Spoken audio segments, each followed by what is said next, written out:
मौखिक गणित प्रतिशत। अब हम यह देखने जा रहे हैं कि प्रतिशत के लिए मौखिक गणित कैसे करते हैं। इसका मतलब हुआ कि प्रतिशत को आसानी से कैसे ज्ञात किया जा सकता है। हम पहले जानते हैं कि प्रतिशत का मतलब है 100 में से। तो जब दी गई संख्या 100 में से ही हो तो प्रतिशत ज्ञात करना आसान हो जाता है। परंतु जब हम कुछ इस तरह की गणना करना चाहते हैं, जैसे कि 20 में से 16, यह हम कैसे कर सकते हैं? हम इसे 100 में से बनाने का प्रयत्न करेंगे। तो यदि मैं अंश और हर को 5 से गुणा करती हूँ, तो मुझे 80/100 प्राप्त होता है, जो कि है 80%। अगर मैं 60 में से 36 की बात करूं, फिर से मैं इसे भिन्न में लिख रही हूं, 36/60। अब 100 60 द्वारा विभाजित नहीं है, इसलिए मैं 60 को किसी भी संख्या के साथ गुणा करके 100 प्राप्त नहीं कर सकती।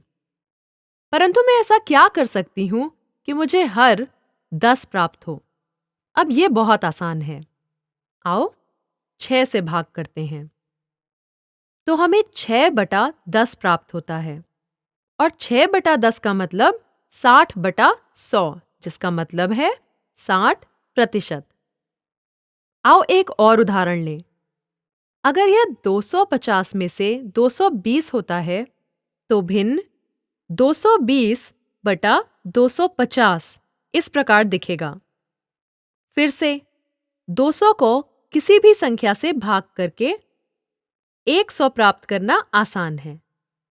तो 100 प्राप्त करने के लिए बजाय हर को 50 बनाने की कोशिश करते हैं।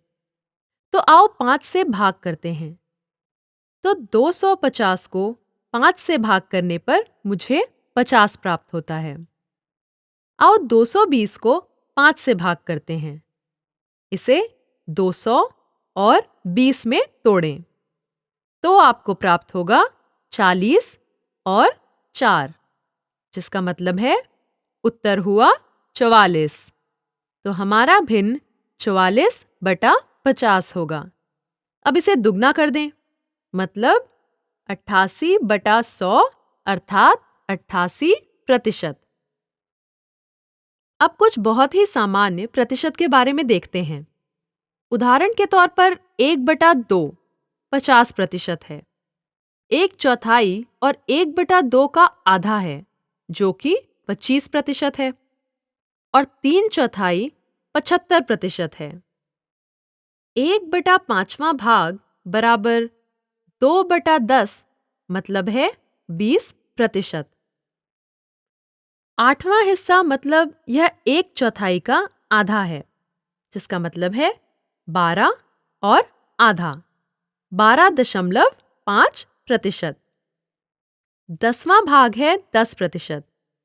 ये कुछ जरूरी भिन्न हैं जिन्हें प्रतिशत में बदला गया है।